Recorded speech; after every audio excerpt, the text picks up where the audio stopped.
First, I'd like to thank Peter and John and everybody here at Victoria for inviting me.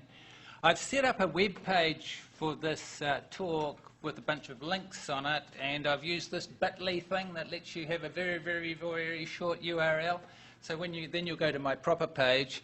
There are a bunch of things there already. If you want me to link to anything else, just tell me and I'll stick such links on the same page. Sorry, Chris, is that a 0 or an O? I'm pretty sure it's a 0, but you could try both. It's a 0. It's a 0. We've been told with authority. Okay, so we're going to start by looking into a crystal ball. And not my own crystal ball, actually. Earlier in June in Sydney, there was a workshop called STEMS, Putting Statistics into STEM in the Age of Data. It was in Sydney, and who were the speakers? Well, it was a bunch of influential decision leaders in Australian government, industry and education. We've never had anything like that here. The basic focus of the day, of the workshop, was how can the education system start to deliver the volumes of people society needs with highly developed data skills. The final report is out. Don't worry about any of these links. They're all on that page that the bit.ly link takes you. So the final report's there, and just telling you again, it's all there. Now, who were these sorts of people? What I've done there is taken the plenary speakers, I've pushed the names into the background and put their roles into the foreground so that you can see the sort of people that were engaged in this process. And you can see that there are some pretty heavy hitters from across Australia engaged in this process. And what are some of the things that emerge? Well, there's a whole lot of things that we all know. It's hard to live in 2016 without knowing the sorts of things that I've put up on there about the sort of burgeoning nature of data being collected and the awareness of evidence-based decision-making like the American election. But the big thing that they were on about, the big thing that gave rise to it is the accelerating demand for people with good data skills. And that demand is outstripping, if you look at the flows through the education system and out of university departments and so on, the flows are not sufficient to deliver the numbers of people that they're projecting being needed. Also other sorts of things about problems that challenge the ability of computers to cope. That's the big data problem. And basically what happens is that with computing and so on with data, the more you can do, the more you can see that you'd like to do. So it's, a moving target all the time. So there's broad skill sets needed for addressing these problems, and I'm going to focus on a view from statistics. Now, Peter here's probably got a sort of a wider view than I can do, but statistics is a big enough area to make my head hurt already without sort of trying to go out of that and to do all the mathematical sciences. So mine's just a view from statistics. So what is statistics? Well, here's a little something that's meant to address it. This is a book chapter. Who are these people? Who's Jessica Arts? Who's Nick Horton? Me, I'm the guy at the top, right? Jessica Arts is the president of the American Statistical Association, and Nick Horton is the chair of the Statistical Education section of the ASA. And this is a chapter of a book that's coming out sometime mid of next year. In this chapter, this is some of the things that we focus on: the nature of statistics, what characterises statistical thinking, what's special about that, and also a whole lot of future-gazing type stuff. Now, I'm not going to go much into what's there. Okay, so what is statistics? Well, here's the definition from the American Statistical Association. Statistics is the science of learning from data and of measuring, controlling and communicating uncertainty. So the focus is on understanding the world through data. The raw materials are questions in data. And the tools are statistical thinking, statistical ways of thinking, and computer software, basically.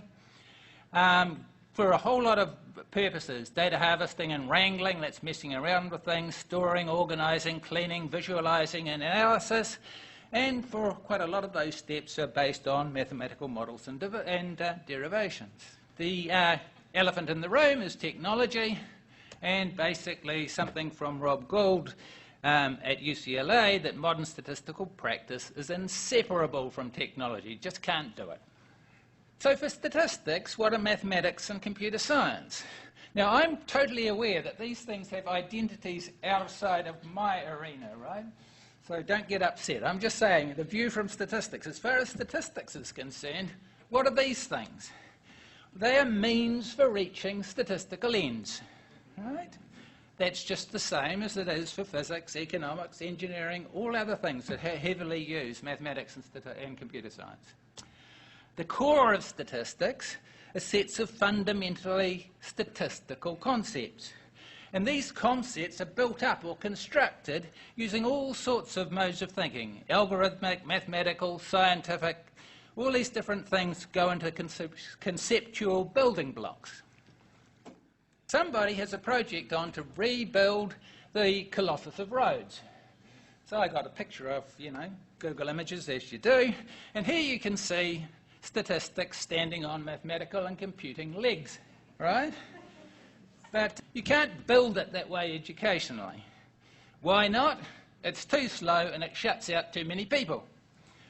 And fortunately, you don't have to. Software is empowering people to acquire substantial data capability with minimal programming and minimal math. Now, you can't get everything for nothing, right? People who don't have programming and mathematical skills basically have to rely on tools built by other people because they don't have the skills to build new things. So that's what you're losing by not having these legs. Okay, so developing statistics, understanding the world through data, and putting the other things in alongside. Here's computing. What's its main role in statistics? It's algorithmic ways of thinking and delivering capability, programming new capabilities. Why am I focusing on new capabilities? Because anything that's generically useful gets packaged up into software and nobody has to program it anymore. What does mathematics do? Its main role in statistics is mathematical ways of thinking and a whole lot of sort of technical skills used in derivations, building new models, new methodologies, and sometimes understanding existing ones. So if you think about what's happening here out of statistics, statistics gives rise to problems in computing. They get solved over here either by statisticians or computer scientists, and what you get back is tools. What's happening on the mathematical side? Statistics motivates some mathematical problems, and what you get back is sort of tools and models and things. There's a whole lot of work in this space going on in Wellington at the moment in government. Not just this group, but a whole lot of things triggered out of the Treasury, basically, I think. Data futures for New Zealand, well, I think this has got two key ingredients. One is access to data, and the big change, the big advance in the government space now, anyway, is what's called the IDI, Integrated Data Infrastructures. But there's lots of other sources of data, obviously.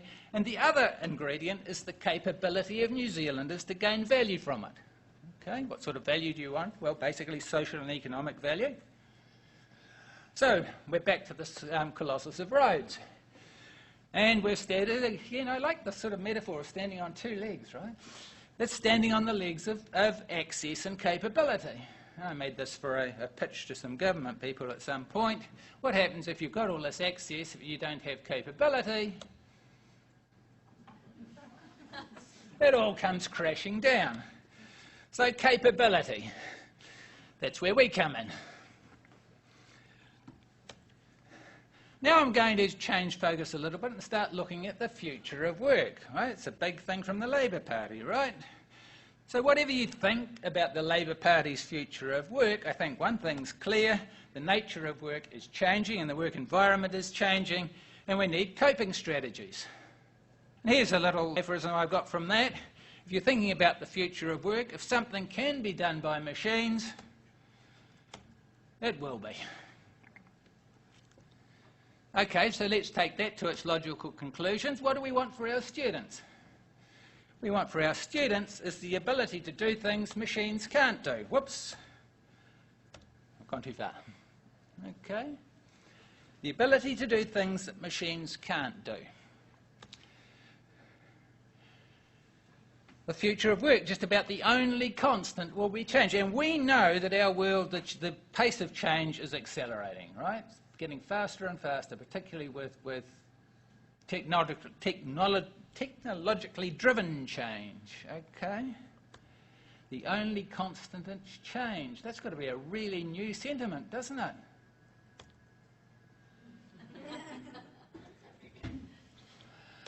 Okay, so that's my theorem. The only constants will be change. The pace of change is accelerating. The proof of this theorem, you've done that from all your maths courses, proof obvious, right?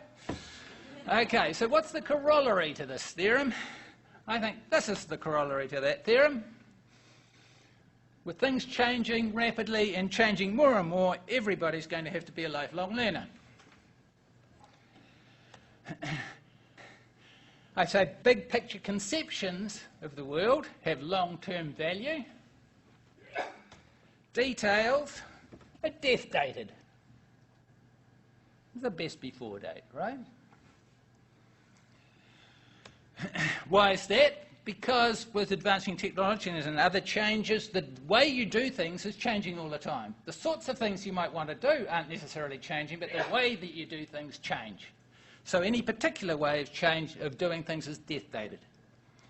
And the other thing is just the simple nature of memory. Details fade from memory fairly fast. Okay. I think the ability to operate a procedure, an algorithm, a recipe, has long-term value. But the ability to operate any particular recipe, procedure, algorithm is death dated for the same reasons we were talking about before. The ability to code or program things has long-term value. The ability to code anything particular in any particular language is death dated. Software and technology, how can we think about that? Well, I think we can think about it as something that automates mechanical processes for us and gives aids to human thinking and problem solving. There's a very famous Maori proverb which is often quoted. What's the most important thing in the world? And so on. I think it's a slight twist on that in this environment and in the theme of my talk, and that's this. This time, the most important thing is the people's thinking, the people's thinking, the people's thinking.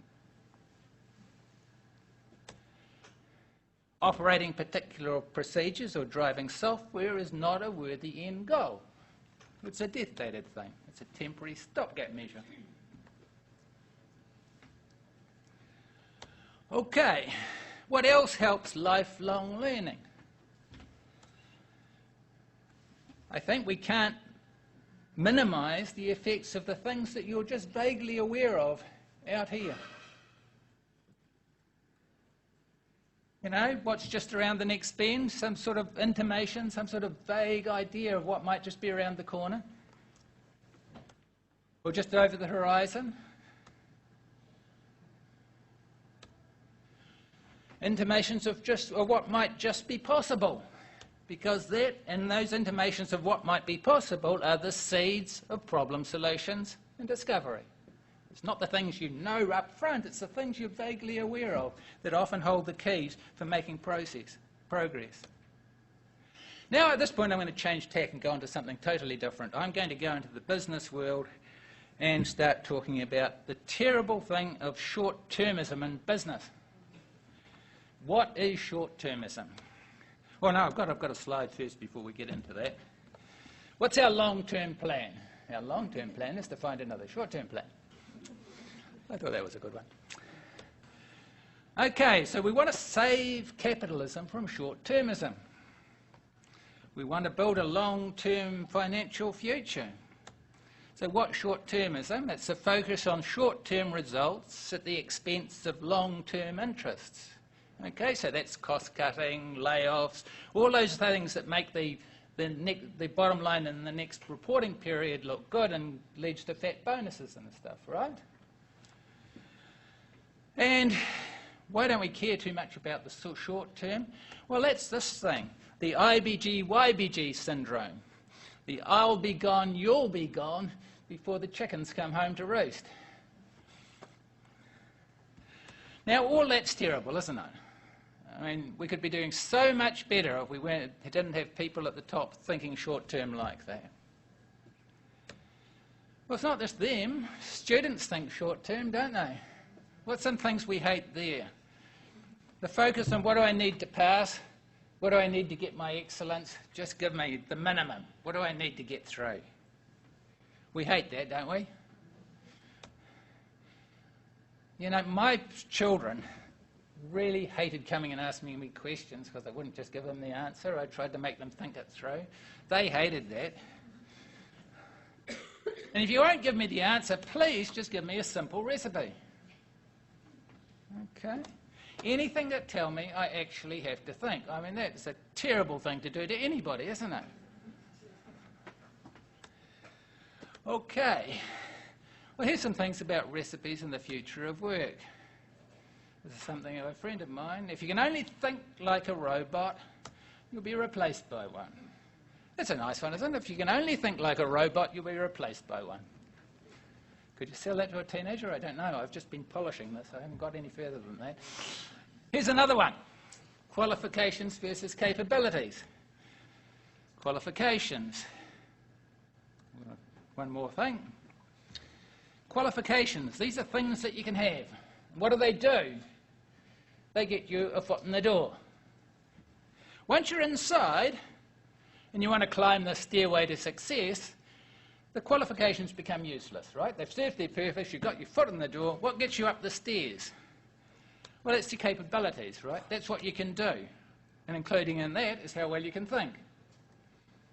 Can you sell that to a teenager? I have no idea. I've never tried. Okay, well, not the only people in the gun. Teachers. Focus on getting it done and getting good CIE results. That's short-term, isn't it? University teachers, same sort of thing. Universities, I have a slug at universities too. What does the university need result in a list of topics to cover, right? It's all pretty bad, isn't it? What do universities, don't have another weird side, what do universities actually need? Do they really need what they say they need? Actually, universities have total control over what they teach, when and how, right? They can suit their programs to the intakes they have, any which way. What we most need is a good supply of preferably bright students who've been turned onto our subject.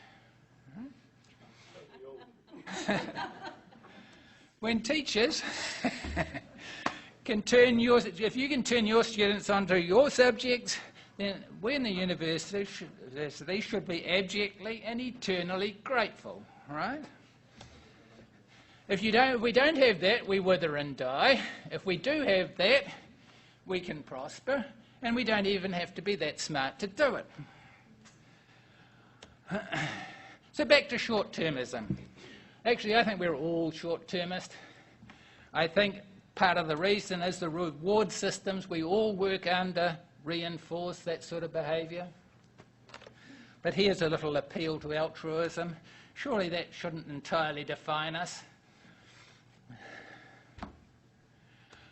Okay.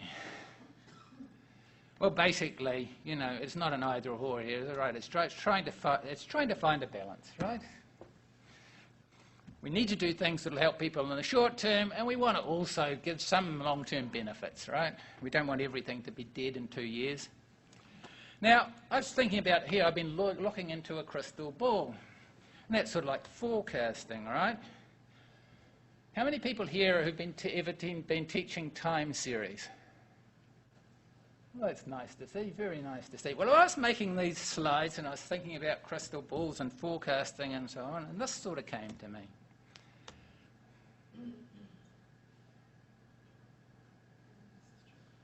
And the sort of punchline to that is,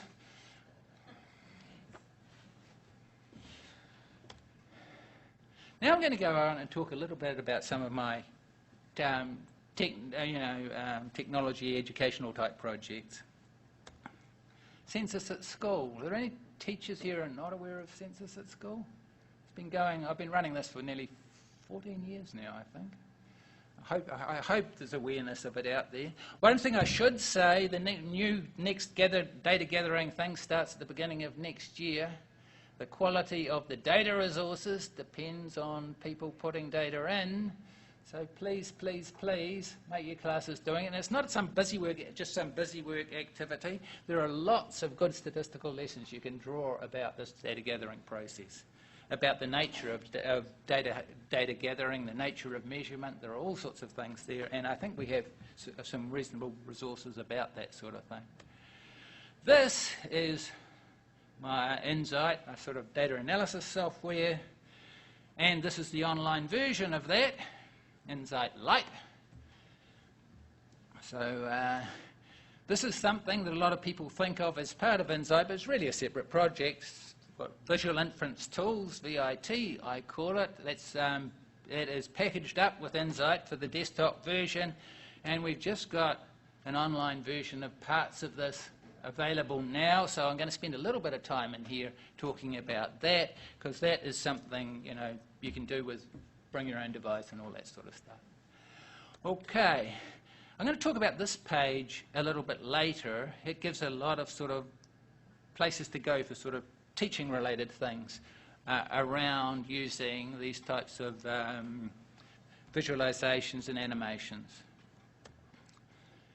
Has anybody looked at my online course, the Data to Insight? Okay, we're running, well, I'm going to talk about that later. Yes, I will talk about it later. There's some new things that are being built at the moment, possibly not quite so ready for prime time yet, but just freely available off my website. Okay, where am I going next? So, my ed tech type projects, it's all about trying to develop in concert software, educational experiences and desired capabilities, and with a research base as well. And basically trying to think about all these things at once, because everything feeds off everything else. The research arm of this is led by Maxine Fancock. I tend to dream up weird and wonderful things. Okay, so part of my things is in terms of some of the actual software, we've got Insight for data analysis, we've got Visual Inference Tools for building concepts, for the online course is sort of trying to look to the future in that space. So first I'm going to talk a little bit about VIT, and I'll show you a little bit of VIT online. And you'll see it's obviously involving animation. What's it for? It's actually an aid to conceptual development. It's an aid to teachers trying to teach concepts. Full of animation. Why animate? What's the point of animating things? The point of animating things is to try to convey the nature of problems, to try to show how processes work, how one thing flows into another thing, and how things develop over time, to try and convey ideas of randomness. And I think in a lot of innovations, people think just if you're sort of randomly mixing up things and things go all over the place on screen, you've done something, right?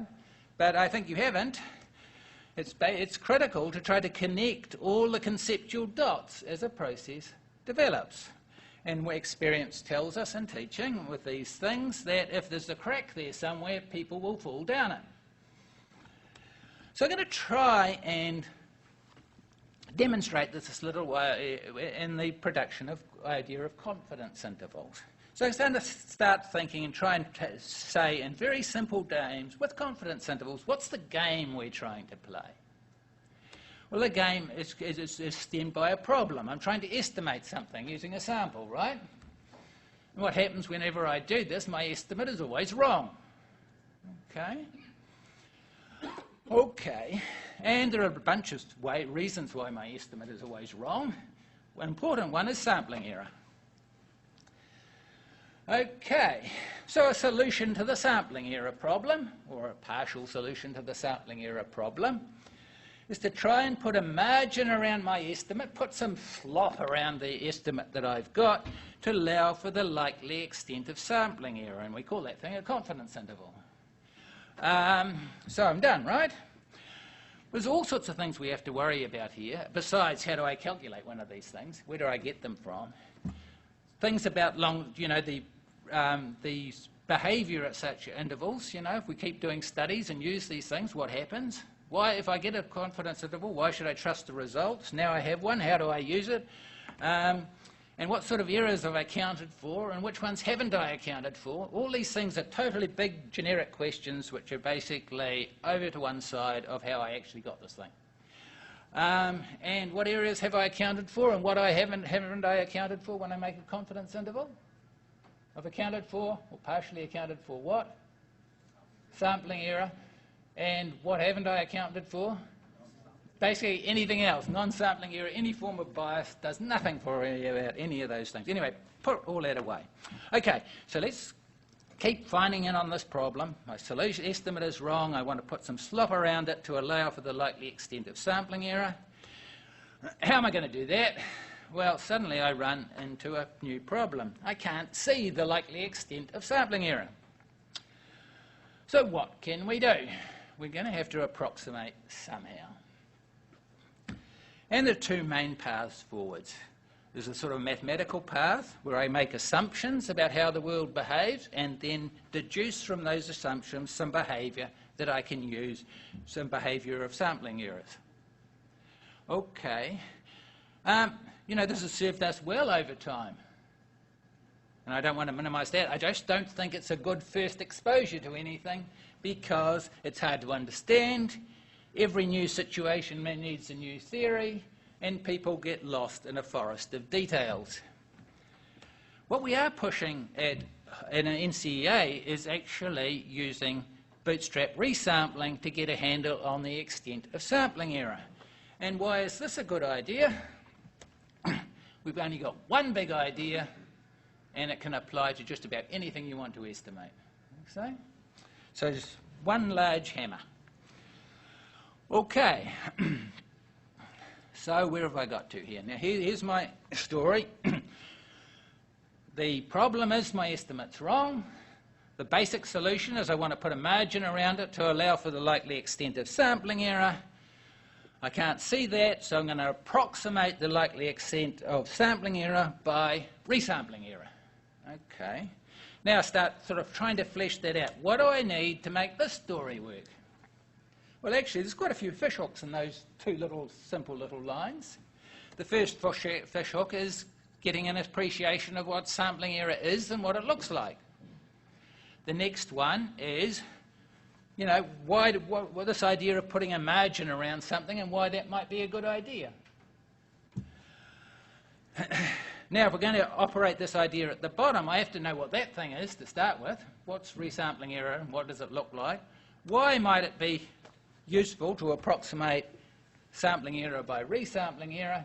And then the fifth thing I think we need to be able to convey for something like that is some idea of a construction process. So I'm going to try and do that and thinking about how can visualisation help with this. Well, I'm going to fire up VIT Online in the sampling variation module. I'm going to go and get myself a little bit of data. This is data on 500 school kids. I'm just going to use heights because that's what my next slide uses. And I'm going to use this as a little population to sample from, so I can see the nature of sampling and estimation and error. So this is a little population of 500 people. Each one of these dots is a person, and they're plotted against their heights. And we stack them on their heads so you can see each one. Okay, so the first thing this thing is set up for doing is just to get an idea for the idea of sampling, taking an estimate and seeing the variation in those estimates. So I better go across to that thing. The default is a sample of size 20. I'll use that. It's no particular problem. So I'm just going to go in now, and here's the idea of sampling from these people. That gives me my data set, and there is we're doing this with mean, so there's the mean for my data set. Right? So that's a process of producing that. Now you can see if I'm trying, this dotted line is the population mean, so I'm trying to estimate that, so my answer is wrong, right? Okay, start again, and I will do this a few more times just to get that idea going properly. So try again. I've taken another sample, another mean. I got it wrong again, not quite as wrong. The other thing I want to actually emphasise while this is happening is I'm finding little marks here, and they are just the footprints of each sample mean that I see. So what we're doing here by building this thing up very slowly is sort of trying to build an appreciation of what the graphics are and what they're telling you. Then once you've got that, you might think, okay, so what sort of effect, what sort of variation do you get if I do that over and over again? I'll just do it 20 times now. Oh, I still haven't finished that 5. I'll stop that and do that. So now do it a whole bunch of times and I can get a whole lot of means, so that each one of those bars is a mean from a different sample. Okay. New idea I want to talk about now is another form of representation. I'm going to do that with down here. And what's happening now, I'm going to still store 2 copies of each sample mean. So here I get a sample mean, I make a mark there, and I also drop it down to be a little circle down here. And what happens when I do this over and over again? I'll do this 1,000 times, and all those points, all those sample means grow into a big heap. Okay. And this is telling me a bit about the nature of these errors that I'm seeing. The errors, each one of these bars, well, I'll go to my next slide because oh, no, where am I? I'm in here. I have to go back to here and go to here and click that. Okay, so this is actually a still image here. So that's what we saw before on the other page. I'm just lining up our sort of target value. That's the population value, making it easier to see. Now, in reality, we see basically none of this stuff. I should really be hiding the target value as well, right? We don't see that either. So I've got one sample, so I get one of these means. There it's representation in this way, there it's represented in the other thing. It's this thing in the heap here. So if I'm using that to estimate the population truth, I'm making an error, right? Problem is, of course, I can't see how big that error is. But here's another one. Okay, that just in case the projector wasn't very good, I made a big version. Okay, here's another one, another mean on the other side from another sample, another error. Okay. Where am I going here? Now let's just pretend I can't see this mound here, right? It's in the background, I can't see it, but let's pretend I could see it. If I could see that mound, I'm going to draw a line there which basically encompasses almost all the sampling error that I see.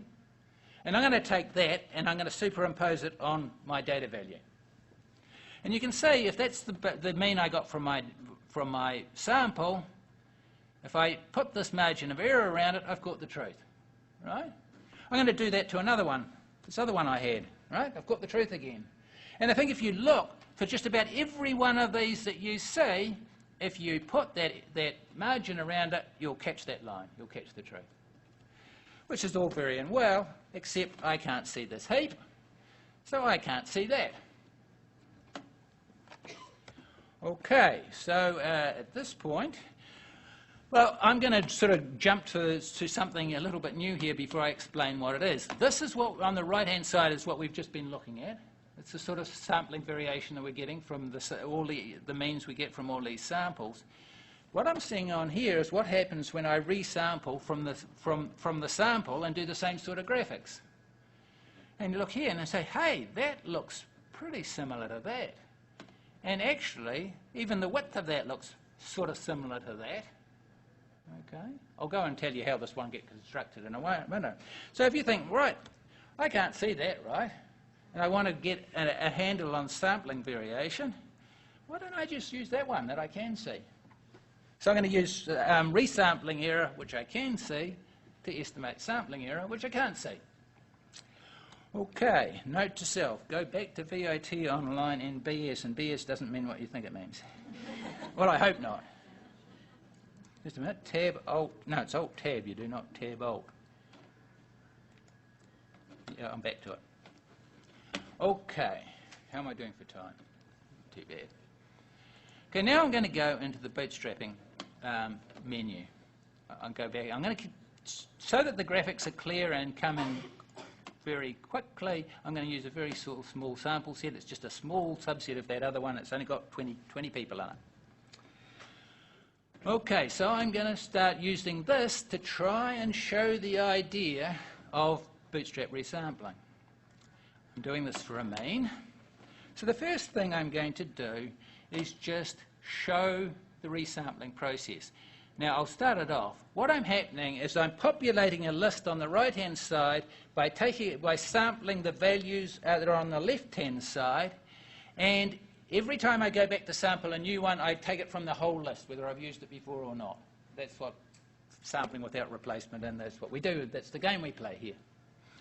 Okay, I'll just let that show a little bit by see what happens to these numbers. Now I'm going to do one again. So we've got that one. We've got it twice in a row. So you can see, and at the same time, they're falling down over here. The part that I really want to show here is this. That one got sampled 3 times. That one got sampled twice. Every now and then that skips over and one doesn't get used at all. So that's the random process that we're using to generate the sample over on this side. Now, the graphics here are exactly the same as the ones before, so we don't have to go through a lot of stuff anymore. Although I will quickly say, if I do this 20 times, what sort of pattern of variation do I say? I don't have to tell you about the drop down and so on to make the display at the bottom. We've seen that already. So let's just go to the cut to the chase and do this a whole heap of times. And here we are building up the resampling variation.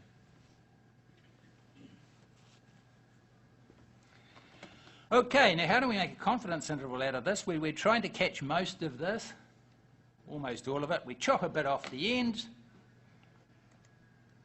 And what I've done there, I've put that up onto this display and put it up onto the data itself. And then I've faded it all out.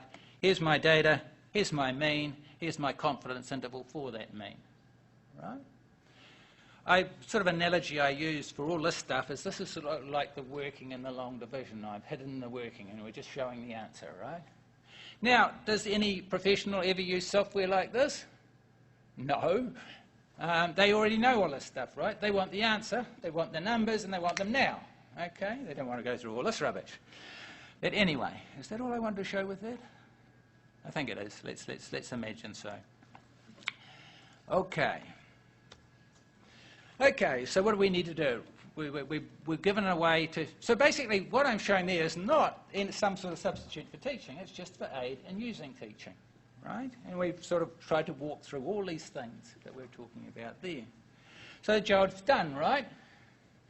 Well, I've got another little aphorism here. The job's not done when you've explained it to your students. The job's done when your students can explain it to you. Or better still. Okay, now what's this page doing? This is the page on a paper that's sitting in behind all this work that just came out in the International Statistical Review last year, even though I've had that paper in the back pocket for a long, long time. So I put a page there with dynamic content, and basically what's there is a lot of, I think, little ways of how you can use these ideas in teaching. Some of them are some of the movies from my online course repurposed for this. And there are also a lot of other things, sort of little animated GIFs, where you can sort of see small copies of them as I sort of walk through this page. All sorts of things that you can grab and stick in PowerPoint slides. If it helps you tell a story that you're trying to tell. So that's what that page is doing. Okay, so another little story here, linking Census at School and Insight Lite, which is the online data analysis software. So we had this, and then, maybe early last year, sort of a light bulb went off with me, and I thought, why don't we tie these together to give, so that the thing, Insight Lite, can give new analysis capability to the Census at School. So I'll show you a little bit about how that's working, I think. Okay. So this is something I hope you're familiar with. We've gone there, we've gone and gone into there and we're going to sample from one of the databases. I made these slides to show some Stats New Zealand people, so I took from one of their data sets. I've gone in and I've sampled 1,000 people, and at this point, stop. We've always had the ability to download samples and go off and use your analysis software of choice. Now we just found a way to fire up this, sucking in the data from the data set, and now we can just go like that. Up it comes with the first variable loaded, and then you can go off and start playing with it. So I don't know what I'm doing there, just a few little things to show, yes, you can go off and start playing with it. Okay, here's another use. This is on the pages at about time series. So just first thing I'm showing there is, yes, I've repurposed some of those, let's see, some of, can I get this? Stop, where's my, there we go. No, this is not good for me.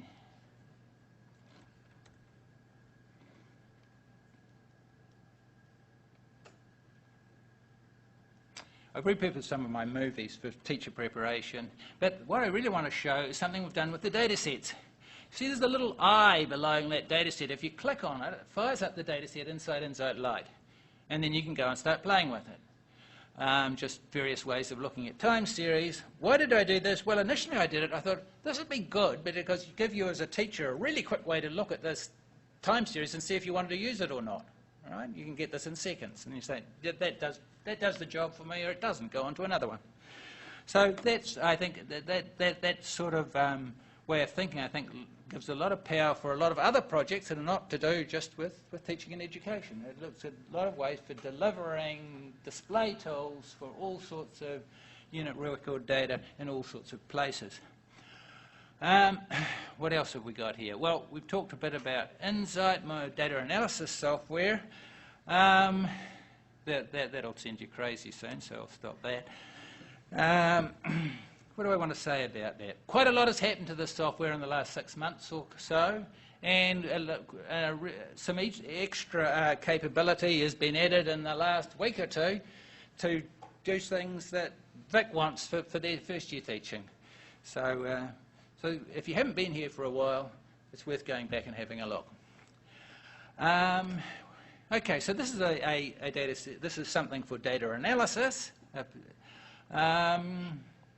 The online version is for people who can't install software.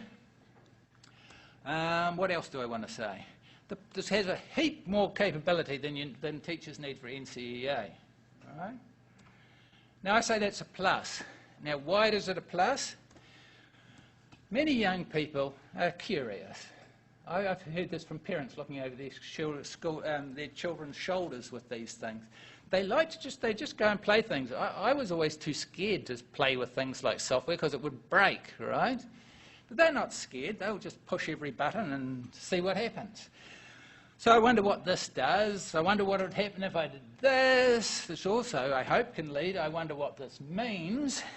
So this brings us back down to intimations of things that are just over the hill from things I know about, things that can enlarge your awareness, I hope, populate your sense of possibility, and plant seeds of desire for new learning. You're aware of stuff that's just over here. Maybe I can follow it up. Why have I got that? Oh, okay. Okay, and there's the slide that says simple things are easy. Right. All I'm doing at the moment is I've clicked in that box that's red, and I'm using the arrows to go up and down the variable list to have a look and see what's happening to every variable. What I'm doing there is decide to break height out by gender. What I'm doing now is getting a plot of height versus right foot, and then I clicked a little thing to reverse the axes. And what am I doing now? I've got a scatter plot, I've stuck a line on it, I'm saying, give me a summary of that.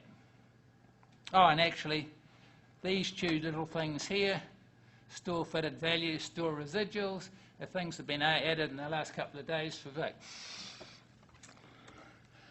Okay, back to the online course. This course is the current version, you can't get into it anymore. The people who are into it can go on for it forever, but you can't get into it anymore. But we're running again beginning in March next year and running in October next year. I think it's a good introduction for statistics. Any senior people, maths people here, I think it's good to get your new to statistics teachers something to get them to get their teeth into and get a sort of appreciation of what we're trying to do. Why did I do it? Well, my university wanted a MOOC. I didn't care about their reasons for wanting a MOOC. I wanted to prototype a Getting Further Faster Intro Stat course, see what we could do with some of these tools that we were building. And I wanted to build some PD for New Zealand high school teachers. And here was a chance where somebody else would pay for it. So it was a no-brainer. Okay, what's teaching online like? Well, actually, it's very stimulating and a lot of fun. The questioning and discussion you get on the comment feeds, it's much deeper and broader than I get in a university class, which is usually deafening silence. Why? We've got a whole lot of students who are there because they want to be. We've got mature people, and that usually means greater level of personal confidence and life's experience. They've got lots of questions that they want to ask. And there are lots of people in there who want to actually apply these ideas to their work tomorrow. So they ask questions too. And it's good because you see this coming back is very good for sort of slowly improving your messaging. I'm not quite getting it right now. How can I adjust that? Okay, it's also quite time consuming. Okay, so this is a little dreamscape. Here's Martin Luther King in one of the greatest speeches ever delivered. I have a dream. Okay. There's a Parisian opium den in the 1920s. They people also had dreams. That's got to be staged, isn't it? There's no way that's real. Anyway, it's a famous photo. I'm going to just play that through.